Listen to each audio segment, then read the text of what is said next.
Hello and welcome to this edition of the Young Americans podcast. Here today to talk about cops, and we've got an old friend of mine, a great guy, and I think somebody that's going to be able to give a little bit of perspective on the police force, how we view them, how the police force views us, and that's Officer WesTurn on the line from Chicago. So what's up, buddy?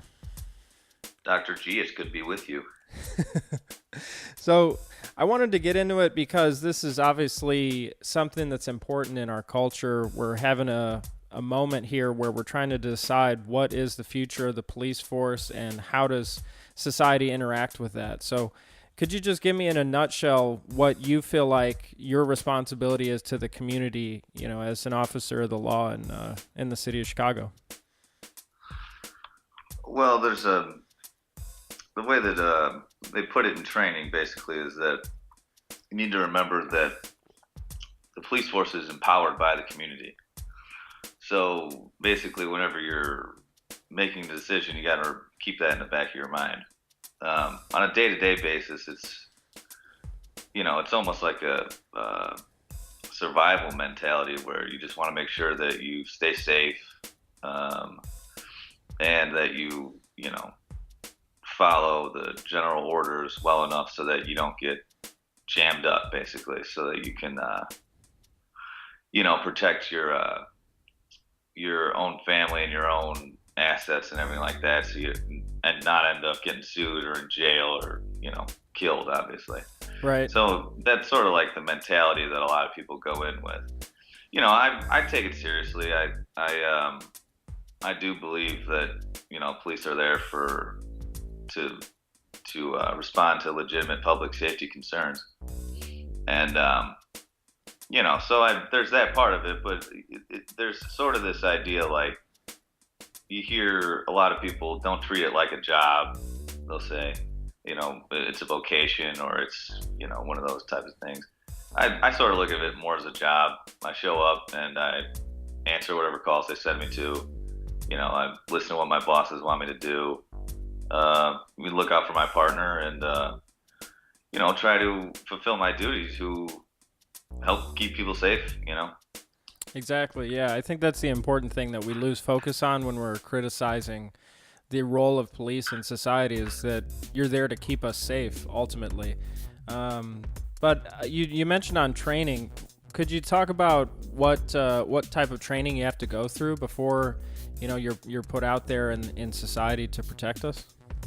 Well, I think a lot of that depends state to state. For example, in Illinois, I'm pretty sure that if you did the minimum state requirements, you could get through training in 3 months, probably. But the Chicago training is 6 months, and there's a lot of extras that the Chicago training gets, and that's not required by state, but it's the department. It's up to the department's discretion, essentially. And it's kind of all over the place, because right now we're in a situation, in a lot of industries in this country, where you have a whole lot of baby boomers retiring. And so there's sort of this scramble to, fill their spots. And that's definitely happening in the Chicago Police Department. Basically, a bunch of people are, retiring, and now the millennials got to come and fill in. So we don't have enough resources, basically, to get them all through quick enough. We only have one police academy. They're talking about building another one. They're talking about keeping it open 24/7 in terms of the recruit training, the newest members training. So and it depends basically on each class what you're going to get. For example, I am bike trained, right? I did 2 days on a bike, and you ride around in circles and they make sure you can't fall off or whatever, and then you're bike trained from then on. Critical element of bike training. Yeah, don't fall Don't off fall off bike. So, but there's always somebody that has never ridden a bike before, so they don't pass the training. Yeah, or somebody that they find out they don't want on a bike. Yeah. Correct.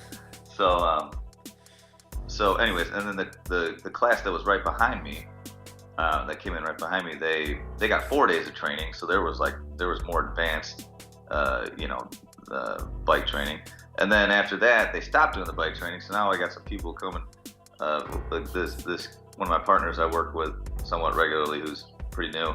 He hasn't been bike trained yet. So a lot of it's dictated by resources, and beyond that, what the individual departments feel like is worth their investment. Yeah, that's correct. So and it's just kind of like what you got to prioritize and what you can get to. Basically, from I don't know who makes the decisions. Obviously, superintendent and everybody up the chain of command are the ones that are making those choices. Sure. So beyond that, is there a focus on de-escalation in situations, training-wise, or handling conflict, training-wise? Yeah, everything that basically all those buzzwords like de-escalation that you hear, discussed whenever this topic comes up. All those things are definitely being implemented in CPD. And I guess the thing I like to tell people is the good news is that there's a lot of good people. For example, in the police academy, there's a lot of good people who are putting in the effort, to basically figure out ways to respond to the public demand of how policing should be, at the same time balancing officer safety. And they're putting in the effort to figure out ways to legitimately keep the public and police safe. Right.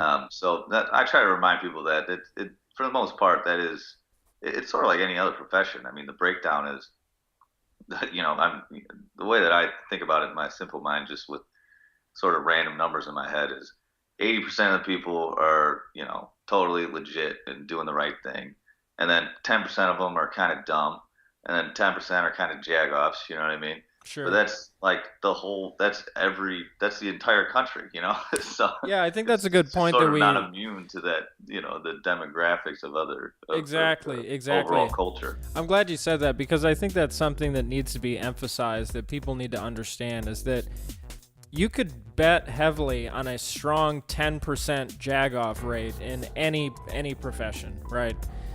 And the downside is this profession happens to arm people with a weapon and put them in a position of power. And so that impact of the jag-off is going to be more felt by society in that role. But you mentioned the public demand. We kind of touched on, what you think the role is of a law enforcement officer. What do you think is the current status, the public demand? What do you feel like the public is asking for from the police force in Chicago? Well, I guess it's what I think it actually isn't exactly the sort of extreme of community activists who are often highlighted in the national media space, meaning like the Black Lives Matter movement. I don't think that is the majority of what people demand. I think that the majority of people in this country are generally satisfied with police services. You talk about majority, it could be 51%, whatever, you know what I mean? But the community activists and Black Lives Matter movement, they do have, an influence on the public sphere, and that's sort of the one on the one end. That's what everybody thinks of the demand, which would be like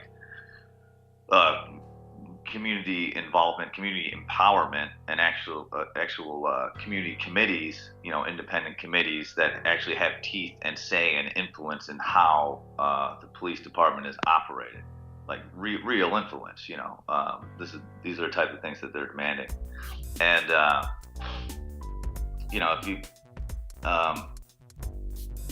if you look at doesn't Chicago already have like an independent council? They do. They have it's IPRA, Independent Police Review Association, or something like that. So they do have something, but a lot of people that work there are, former law enforcement, or whatever. So like the community, you know. So it's not like it's a bunch of librarians and cab drivers on that council. So it's people with law enforcement background. Yeah, and so the community, some community activists are basically demanding that another one be formed that has no police, that has people from whatever backgrounds that have, the community interests, or, that type of thing. And that actually has a say in how officers are disciplined and how they're prosecuted and everything like that, Right, and I know the other day I was talking to you and you mentioned that for every interaction you have to fill out a certain type of card that goes to a body. What was that? Well, it depends. There's a newer law in place that basically it just documents when you interact with somebody if you're investigating them for something. So, but technically, an investigation, let's say you get a call of, people drinking in the park, right? A bunch of people drinking in the park and it's loud and, get them out of the park. If you roll up on them and you don't see them drinking or anything, and you just ask them, hey, you guys drinking? That's technically an investigation. Right. So technically, you're supposed to fill out paperwork for that, Mm-hmm. So there's sort of like a gap in what is actually reasonable and the law. You know what I mean? Right. So, but the whole law is there to protect the Fourth Amendment essentially. So, and to document when you, for example, when you investigate someone and an officer feels the need to search that person, like pat them down, it's called protective pat down. There's different criteria for each level of action, that you have to meet, essentially. So all right, I get a call to, some gang loitering, right? So I go there and I roll up and there's a bunch of people hanging out, and I tell them, hey, this is the hot spot. You guys in a gang, and they might say something, and then you notice that one of them has a bulge on their waistline, and they're acting evasive, right? And they're turning their body away from you, and then you decide, okay, well, those criteria, there's literally check boxes in this document that you fill out, digitally. Now, because of that criteria, I'm gonna pat this guy down, and search for weapons, specifically for weapons, right? So then you pat him down. Okay, it just seems like a cell phone. All right, it's just a cell phone. Then you document that. You get his name and everything, and where it happened and all that kind of stuff. And then once you pat him down, you actually are required to give them a little piece of paper with your name and your badge on it and the reason why you patted them down. So this law is an example of community pressure to essentially hold police accountable and increase transparency and whatnot. And so there's a lot of different. Who reviews that? Is that the ACLU or? Yeah, well, the ACLU is definitely heavily involved in that, in the push to have police departments be more transparent and held accountable and all that. And I'm sure that they have influence in the Black Lives Matter movement and a push towards a more community controlled police department, essentially. Right. Or at least, having community have more influence in how policing works and the discipline and everything. But that law, it seems that law is definitely birthed directly from this push to hold police accountable and everything. And, the words sound great, police accountability and transparency and making sure that, alleviating corruption and making sure that cops are doing the right thing and everything like that. Yeah, that does sound like a good thing. Yeah, in practice, it seems a little, in practice, it seems overbearing to a lot of police officers, because now if you did something wrong, somebody is going to want your badge and your star, they ask for it, you give it to them, that type of thing. But now you're required to give it to everyone, and the police mind about it, and it could be some paranoia. Is basically like, okay, now they know who I am, they know my star number, and I made it easy for them now to expose me to complaints against me, are called CR numbers, uh, or retaliation of some sort.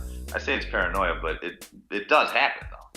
Well, yeah, I mean, Police I get think that retaliated against. They get sued. They get complaints taken out against them.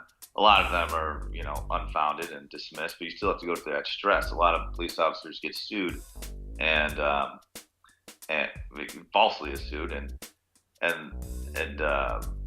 they the people who sue, they'll try to pursue punitive damages. Punitive damages are when you yourself have to pay that person.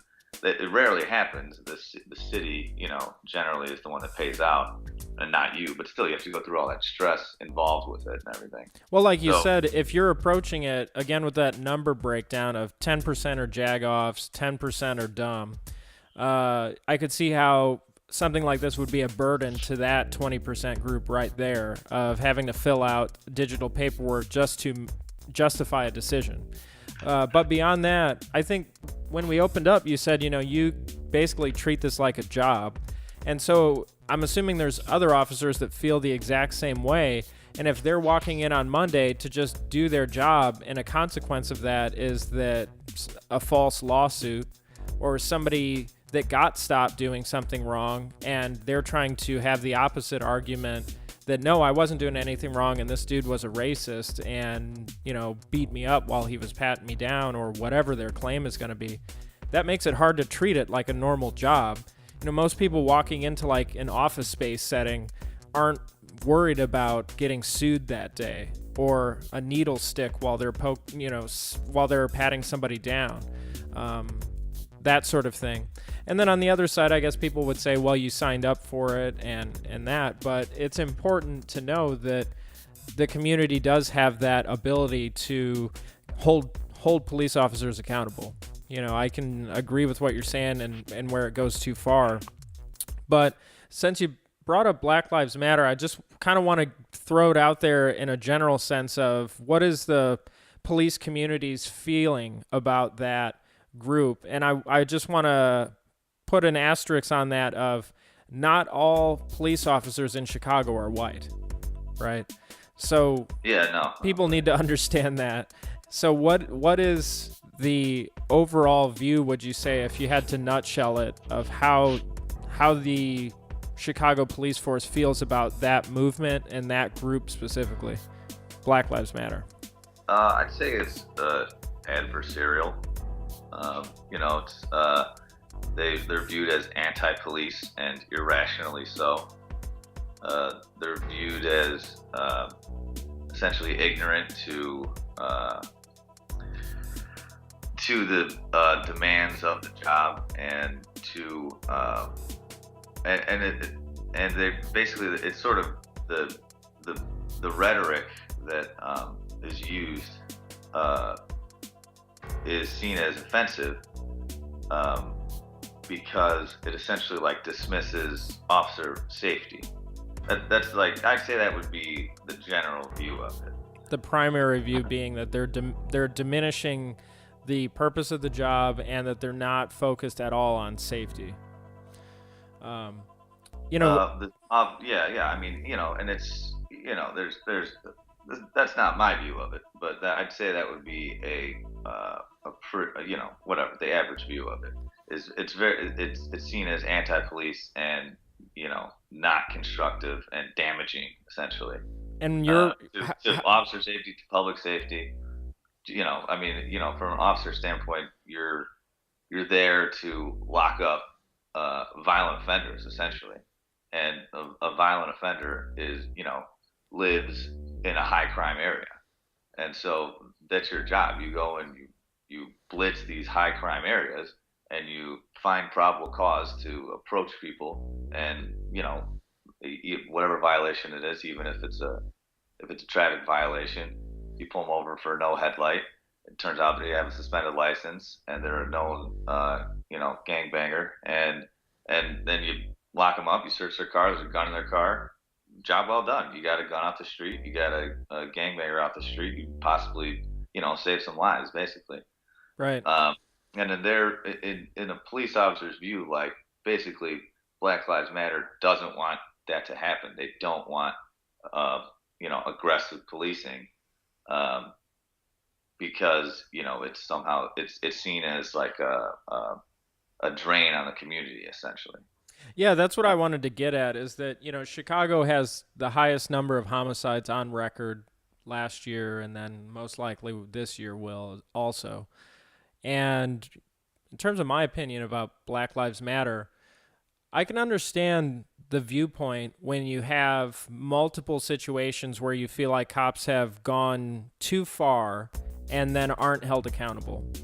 So I could understand that viewpoint and why the need to bring attention to that and let other people know, hey, this is happening and what can we do to make a change with it.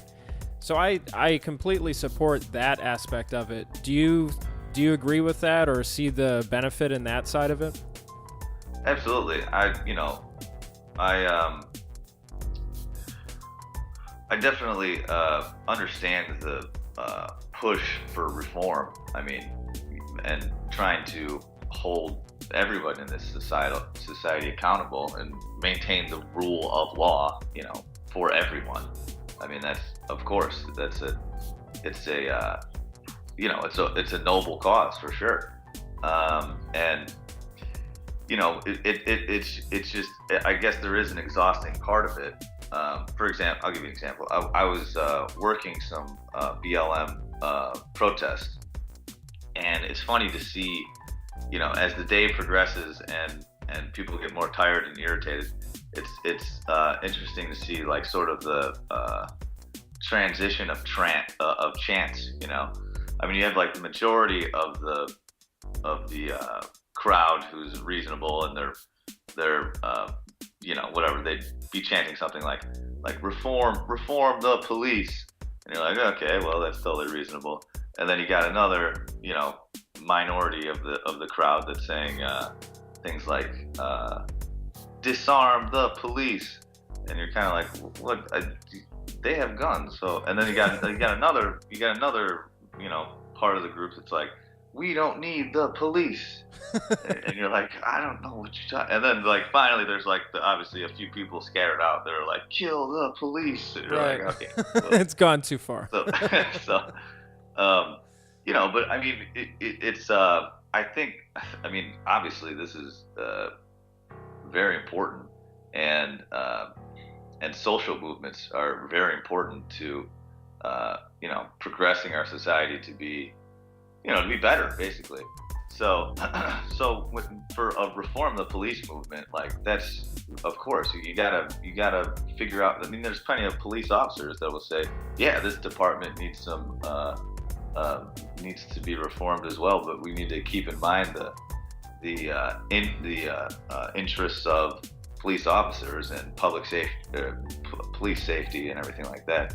No, I hear you, because you touched on something that's important to me when I think of that topic, which is, you have the range of views that people are going to share, and when they go to the protest march, chant.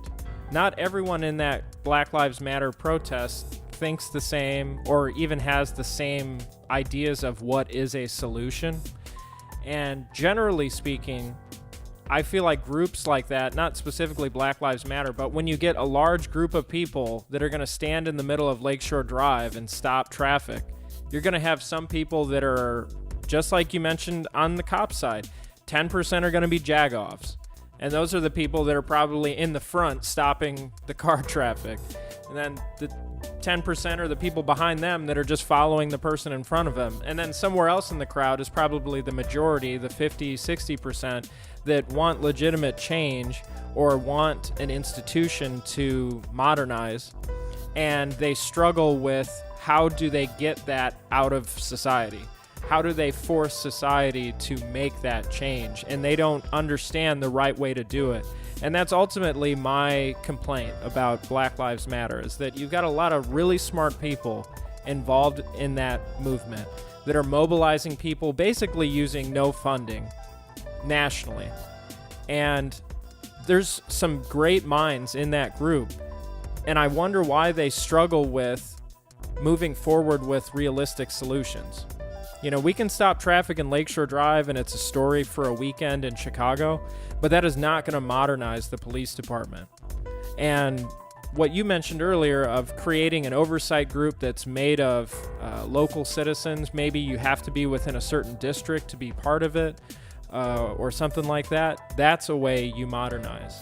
You mentioned millennials coming into the police force. Generally speaking, that's a way you modernize, because millennials, for the most part, younger people, for the most part, don't have the same old, tired, standard racist views that are shared by, you know, maybe other people that have potentially been in the job for a while, and that's just the way that they think or the way that they've continued to operate or whatever, that small percentage, right? So I kind of look at it from the standpoint of why can't we have a more realistic solution and bring that group, bring Black Lives Matter, bring community groups into the solution. You know, you mentioned getting into a high crime area. That's kind of what you're tasked with. Of clearly you're not going to be on Michigan Avenue kicking in Macy's door, dragging somebody out for a potential crime, but you might be somewhere on the south side, kicking in a door and dragging somebody out. And society looks at that as, well, you're not going into a white area, you're going into a black area and doing that. And I don't understand why the Black Lives Matter movement can't see it that way. Of, yes, there are statistics that show that there are more African Americans incarcerated in a certain area, but where is the crime occurring in those areas? And then consequently, where do we send police? Right? Like, what would be the point of sending an entire SWAT team to Macy's to stop like credit card fraud when you have people dying in the hundreds, you know, over a 4th of July weekend, right?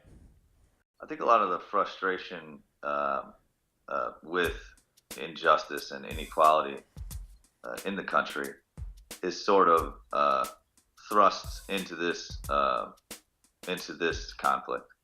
So the way that one officer put it to me, one of my instructors that I like, is he said that you are now the face of the faceless bureaucracy. So people are going to complain to you about anything that has to do with the government at all, you know, things that have nothing to do with crime or criminal matters or emergencies. You're just, to them, that, you know, you're somebody that can vent to, basically. So I think that's a wise statement. Yeah, and I think that I think that the truth about it is that a lot of these inequalities, they aren't caused by police tactics and strategy. You know, these are things that have been centuries in the making. The way I like to put it is that the solution to the problem of the ghetto is not the police. That's not how you fix the ghetto. It has to do with education. It has to do with opportunity. It has to do with all these other things that have nothing to do with law enforcement, basically. Exactly. That's what I'm getting at with the Black Lives Matter movement, right? So then you have all that, right? You sort of set that aside, and then you think, okay, what can I do right now as law enforcement? What can a department do? What reforms can we make within the department? You know, forget all that other big stuff. Just right now in this one facet of society, what can we change to improve the quality of life, to improve public safety? So I think that's sort of where like the gap is between a BLM activist and a public safety strategist who's a law enforcement officer. So from a strategy of how do I make the murder rate go down in Chicago would be, I'm going to start telling my officers to pull people over. I mean, we don't have mandates or anything, but I'm going to encourage officers pulling people over in cars. If every officer tomorrow went and did 20 traffic stops, we're going to impound lots of cars. Because we're going to find a lot of suspended licenses, and we're going to get a lot of guns because people keep their guns in their cars.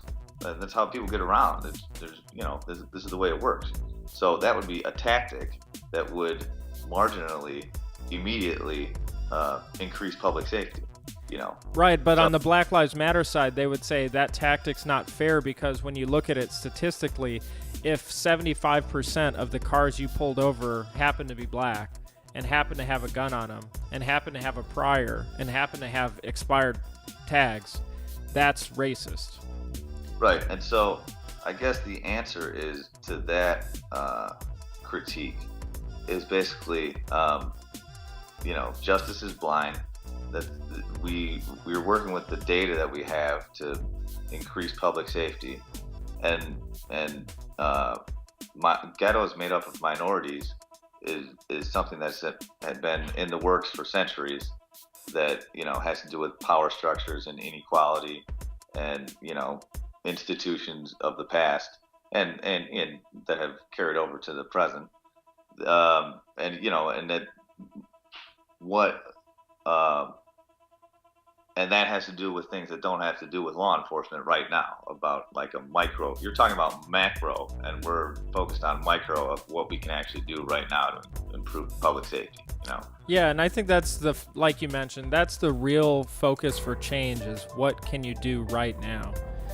Some people want cops to be more of like the beat type of cop, I guess, where it's like you're out of your car more, interacting with society more, like waving at Mike while he's mowing his grass more, I guess.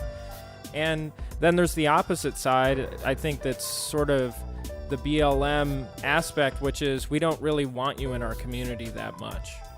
And it's an irony because, well, you want your community to be safe, and clearly policing your own community is not working, right? The crime is, for the most part, out of control in certain areas. It's not citywide.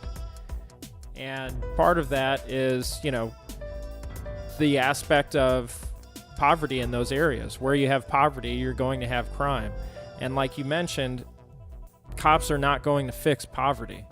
A cop driving around, getting out there on the beat, shaking hands and stuff, that is going to improve relationships. And I feel like that is part of the future of being more community driven and that sort of thing. But again, if you're there to stop crime, would you rather have a cop like making small talk with you as you're mowing your grass, or pulling someone over who's a violent offender? And if that happens in your community, are you willing to accept that statistically it's going to look racist or it's going to look biased? But that's because we have a goal that we're driving towards, right? Of improving this community with what we can do. The police officers can't make the schools there improve. The police officers can't force city councilmen and the mayor to push funding to those communities. That ultimately is where I think Black Lives Matter's future is. And where I hope that we see more success from them is holding the mayor accountable, holding their local leaders accountable to what resources are we putting into this community. And of course, it's a valid conversation to say, well, what is the tax incentive in that community, and what is the city getting out of that community? That's another question. But that being said, it is a resource issue of how do you improve an impoverished area? And typically, areas that are in poverty are going to have more crime. So what in your mind do you think is a way that communities can be improved that are high crime areas that has nothing to do with policing? What would be a non-policing solution in your mind? There's this program called Community Action Policing Strategy. CAPS is what they call it. It's on the side of a lot of squad cars, and it was big in the 90s and into the 2000s. And basically what you're talking about, getting out and shaking hands and everything and talking to people is sort of the idea of this CAPS program. And, it's sort of made fun of by the average officer because it's like, okay, what are they doing? They're not really doing much. They're not locking people up or anything. They're just kind of, they're holding what they call positive loitering events. So you go out and hang out, basically have like a block party, right? and positive community interactions and all this. I read an article recently that basically was talking about how the Chicago Police Department's budget is expands year to year. You know, I mean, it just keeps going up. And the CAPS program kept being cut. So, and basically the article was pro-CAPS program, pro-CAPS funding. Like it was by some sociologist. He did this study on it. Yeah, he did this study on it, and he said that this was a good thing, and why are they cutting this budget? Basically, they should fund the CAPS program again. So, to me, that would be, and I've been I've been a part of, not assigned to CAPS, but I've been a part of CAPS events, and they are positive. And the whole idea behind it is that the community owns the streets, right? The violent, basically organized crime does not own the streets. The community owns the streets. And the police in the community should have an alliance to maintain the community's control of that streets. And the community should help the police address criminal matters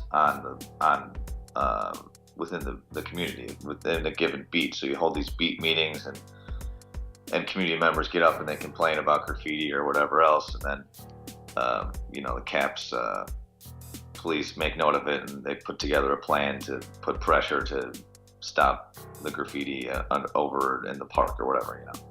Yeah, I think that's an awesome idea, and I agree entirely with that logic that they're putting forward of we have to build a relationship because, like you were told in training, you're the face for that, not only that police department, but the federal government in general.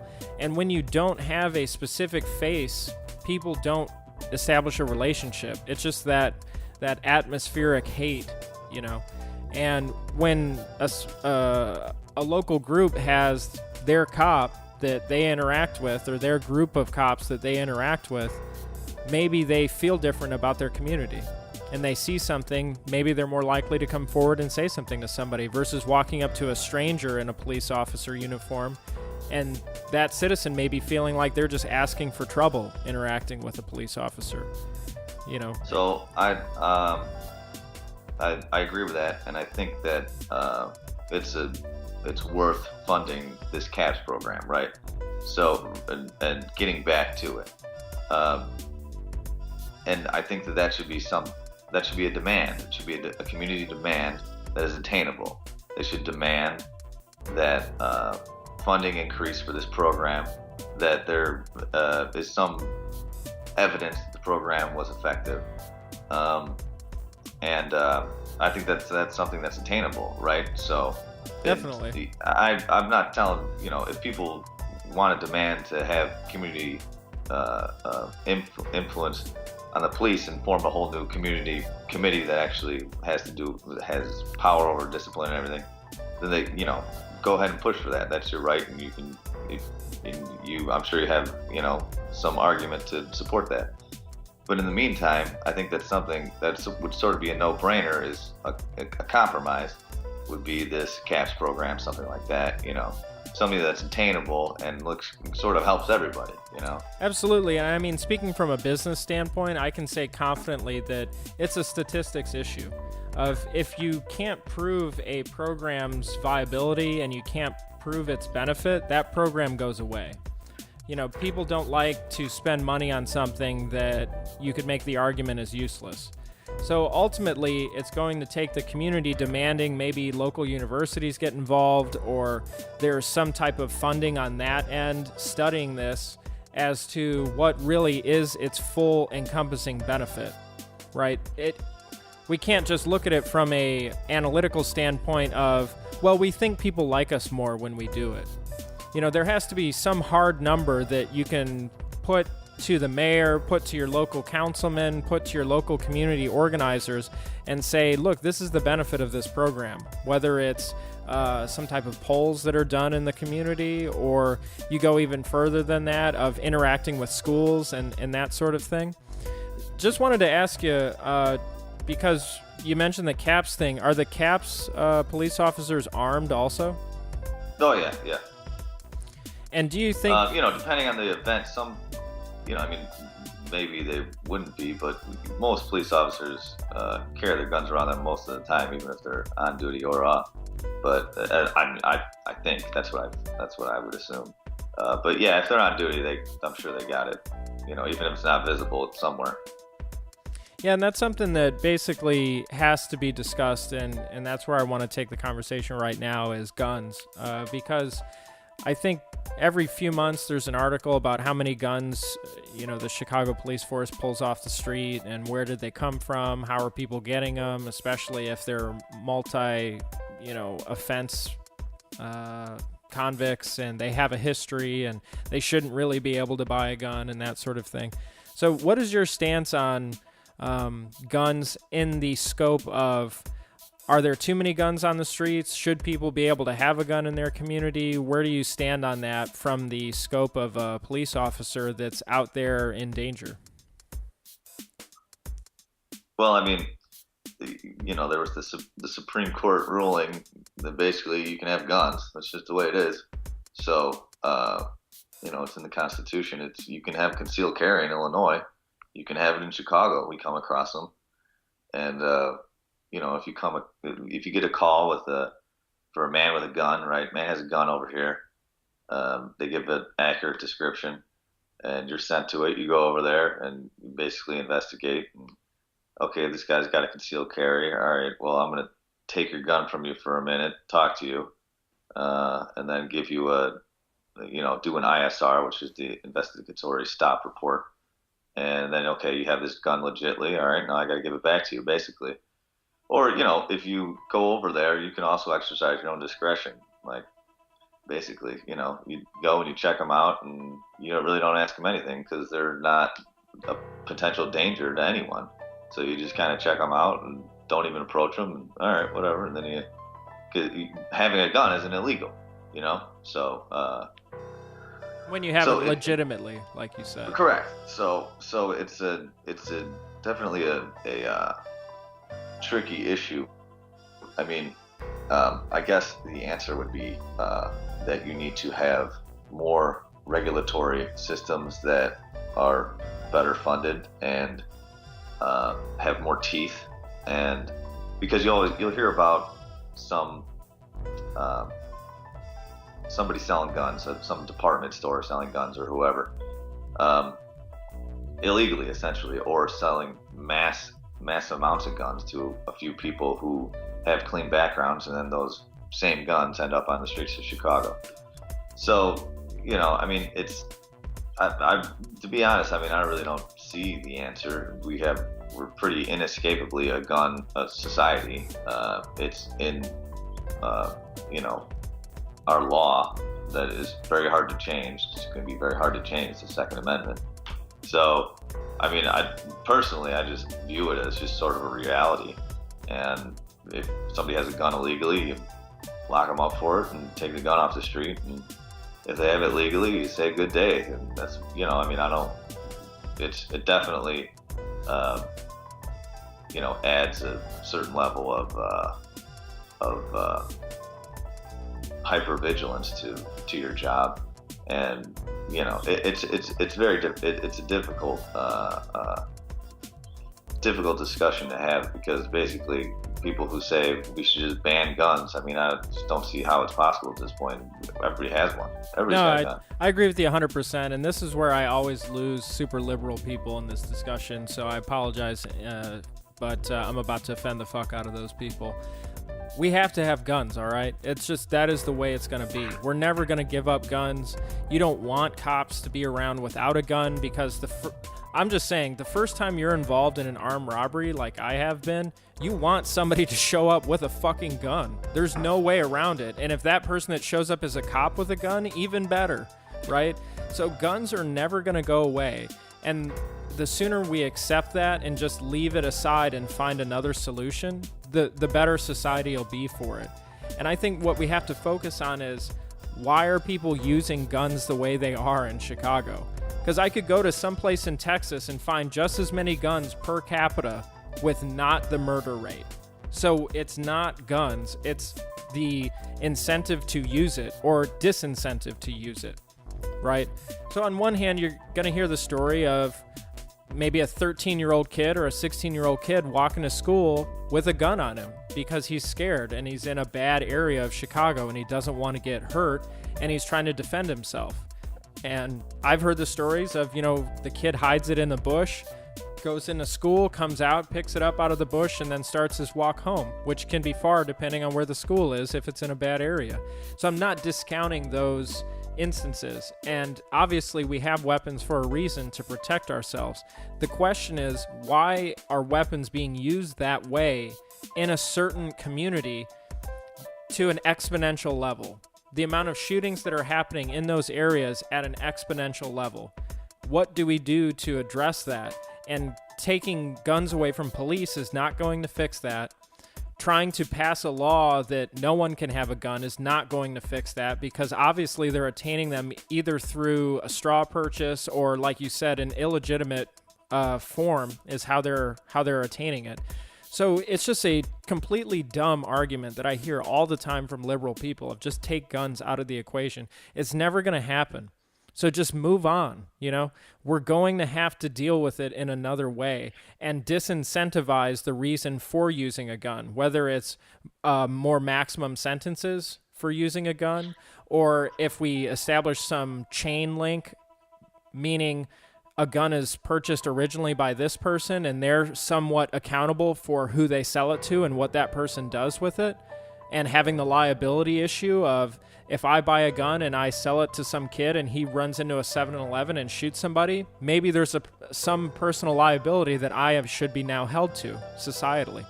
So those are actual ways we can move forward talking about it. But pretending that guns are going to go away, or if only these impoverished areas didn't have access to guns, it would be okay, that's never going to happen, right? I mean, how many guns do you guys pull off the streets every week? It's a regular thing, right? Yeah, it's very normal. Yeah, and I mean, that is not going to go away. For example, just so people understand, we're talking about gun crime in a state that has high gun control. Illinois is one of the most gun control states in the United States. Probably those controls aren't working. Right, and probably only surpassed by California and New York. Okay, so that has to be understood, first of all, when we're having this conversation of, we've got a bunch of laws on the books to prevent gun crime, and it's not working, right? So we have to approach society and fixing that from another angle.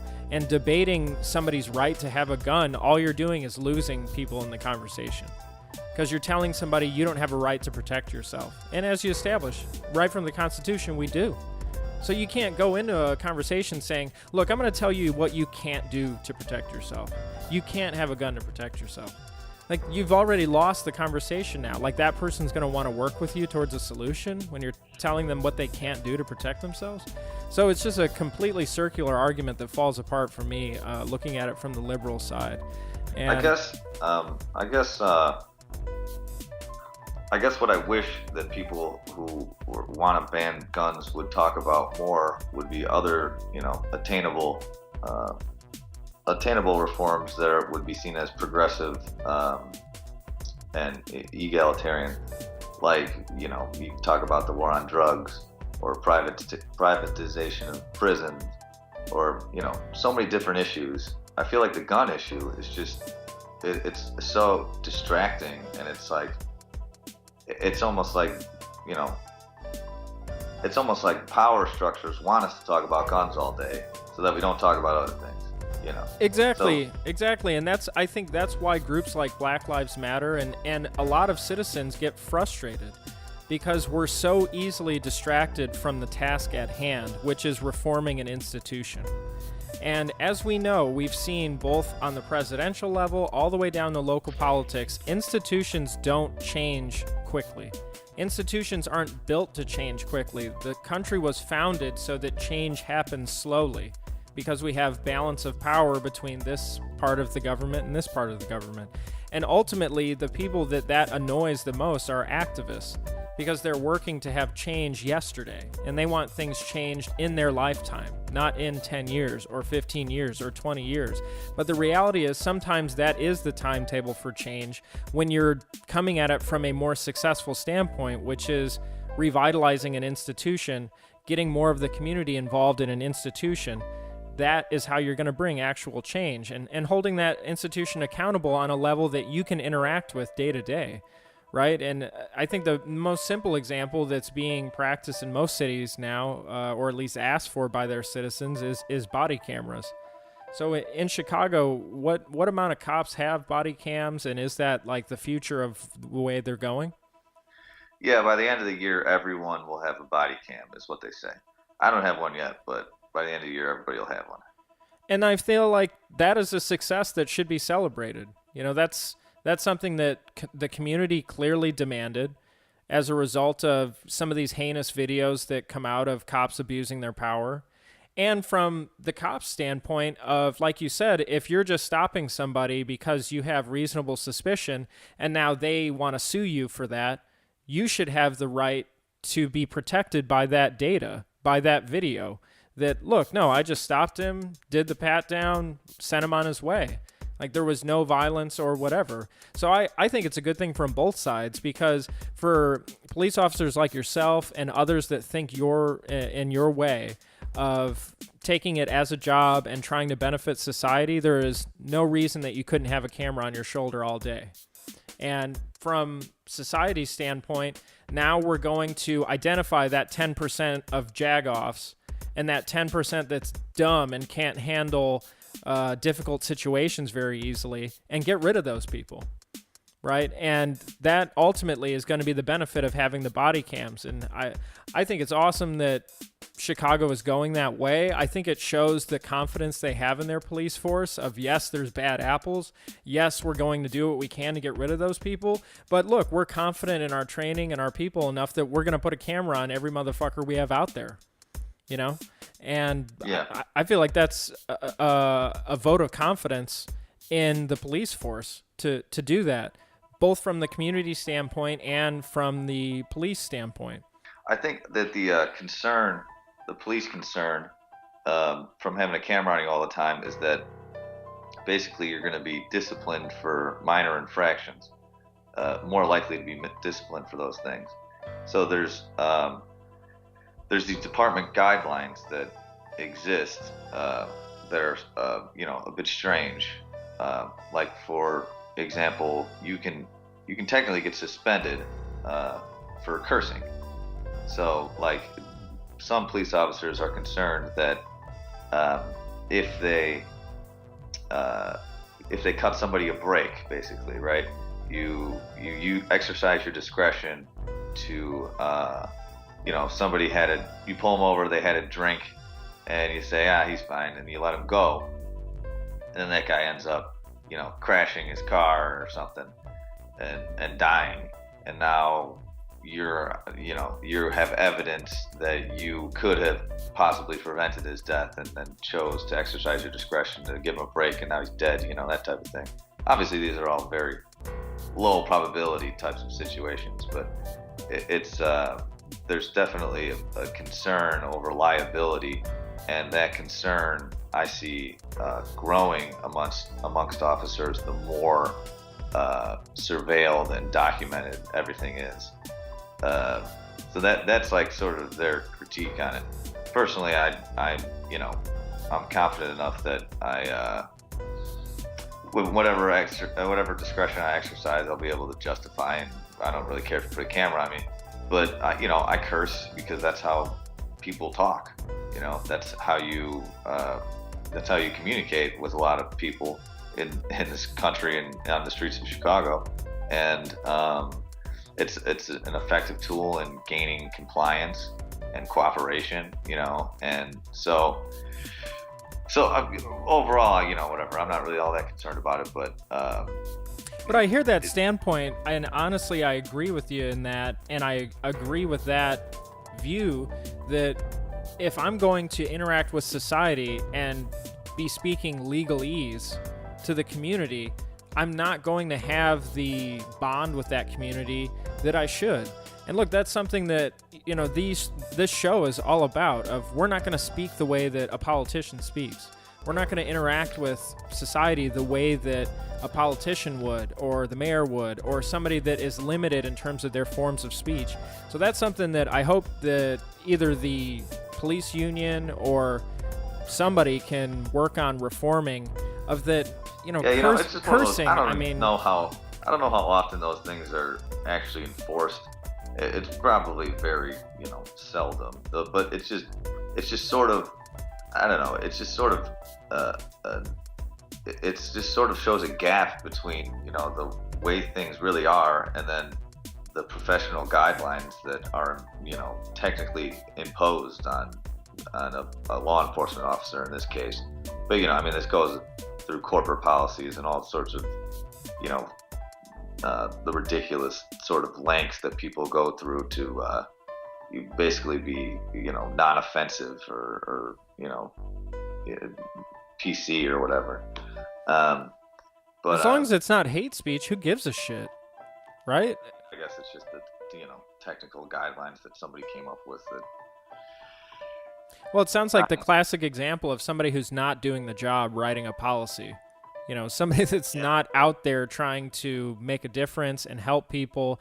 And as we already established, part of the future of the police force is further interaction with community. And if you're going to limit the tools that you use to interact with community, like limiting words you can use to interact with the community, then ultimately you're already starting off on a bad track. And you're not going to be as successful because you can't use the vital tools at your disposal like language, right? If I was in a certain neighborhood and I, had my friends in that neighborhood and we spoke a certain way, and then a cop comes in sounding like, nothing like what I'm used to hearing and how I interact with my friends and that sort of thing, there is an us versus them vibe already. And I'm not saying a cop should come in and start quoting Lil Wayne songs or some shit like that. What I'm saying is that, as you mentioned, you have to give a police officer the freedom to interact with the community in the most beneficial way they see possible. And policy is not always going to be able to supplement a police officer's judgment in the moment. And, we've seen that from the videos where judgment is clearly failing, all the way to we've seen positive examples of that where, as you mentioned, a cop may be kind of giving somebody a break or letting something slide or going out of their way to help somebody. And there has to be that flexibility. And I think what you'll see with the body cams is a lot of that ticky-tack shit is just going to not be enforced. There's no way. I mean, as I'm sure you could attest, if they're going to start citing cops for cursing and 100% of cops in Chicago are going to have body cams, we're not going to have any cops left within a year, Right. So I think that's something that I can understand the fear of it, but I think in place, in practice, it's going to be something that is not an issue, and ultimately it'll be something reformed to help with society. But I just wanted to finish by saying that, in terms of what I feel like the role of the police force is, and, the time I've spent in Chicago, I just love that city. And I hate when I hear a negative story about it. And I know that there's communities there that are struggling and looking for help in that. And, one of the best ways that we can help those communities is helping each other, and not looking to the police force to fix every single problem in a community. We have to help out our brothers and sisters in those communities, whether it means investing in the communities, investing in education. And, your sister-in-law, who I hope we can get on here soon, had a great statement she made to me a few months ago where she was teaching, and she said she had a student who put forth the idea of, well, what if we had like an exchange program where somebody from a rough part of the city and maybe in a underfunded public school gets sent to live with a family in the opposite situation where maybe there's more tax benefit and more income in a certain area. The schools generally have better scores, and that student goes and lives with a family in that district. Vice versa, the student from that district comes and lives in the impoverished district for a certain period of time and examine the results of a program like that. You know, when she had that idea, I thought, for one, it was the student that put it forth to her. And I thought that was a genius thing to look at an exchange program like that, school to school. And in doing so, it's, to me, it wouldn't just be showing a student what it's like to be in a bad area, in a bad school, and challenging them with, okay, well, how do you handle that situation and whatnot? To me, it's in getting the investment of the community to start to look at that problem and put pressure on their leaders to fix that problem, have more equality. Did Ash share that with you, and what did you think about it? Yeah, I remember that. Sort of trading places, right?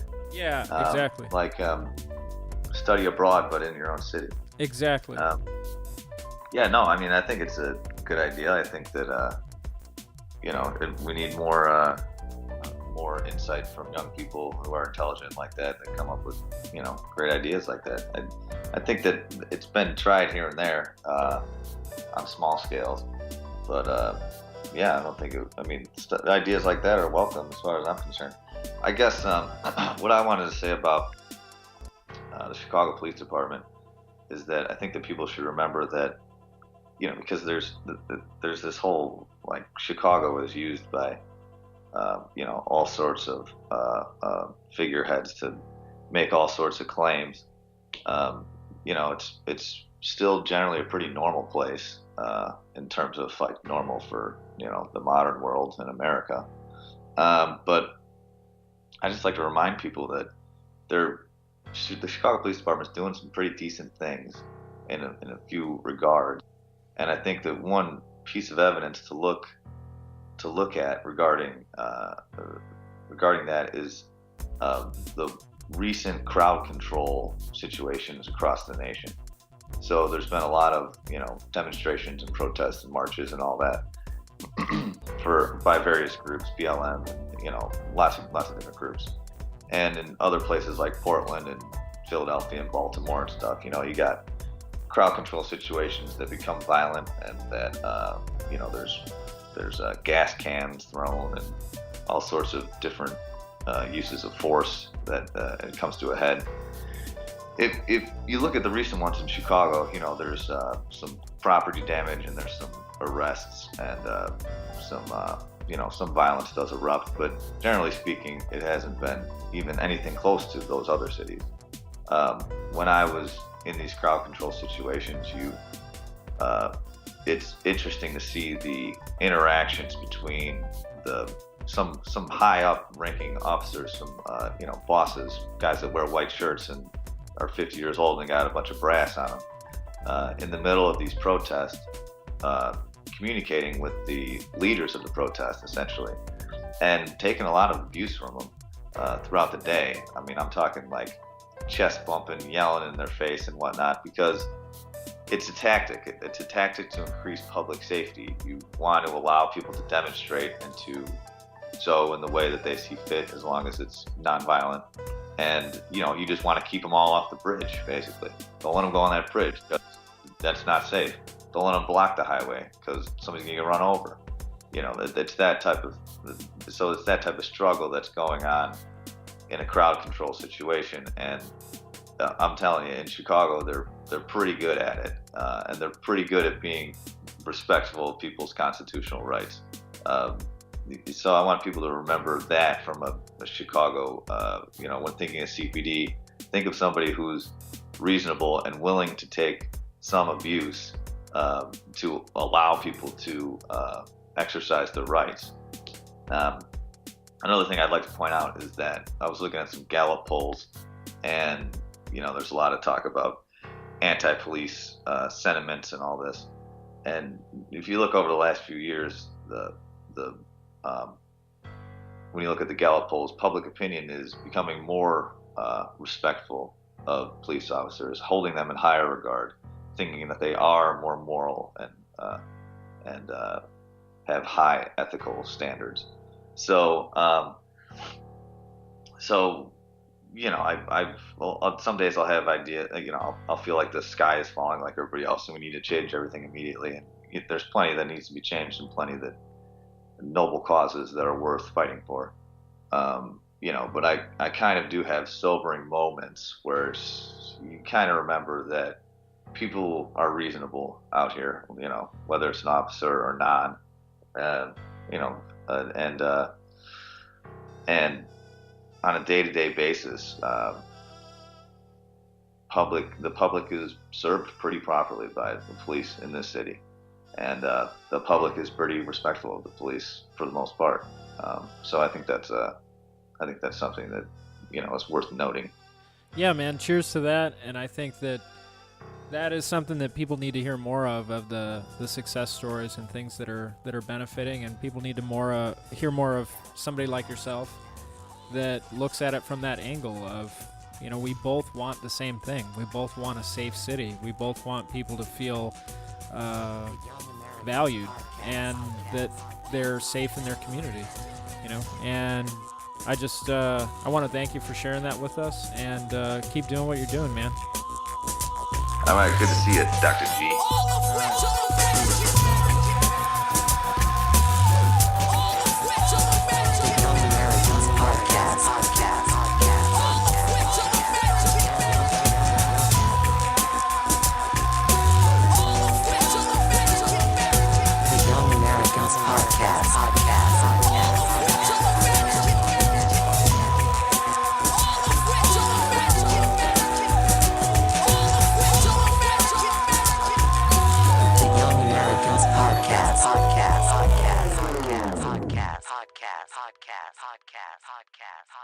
Podcast.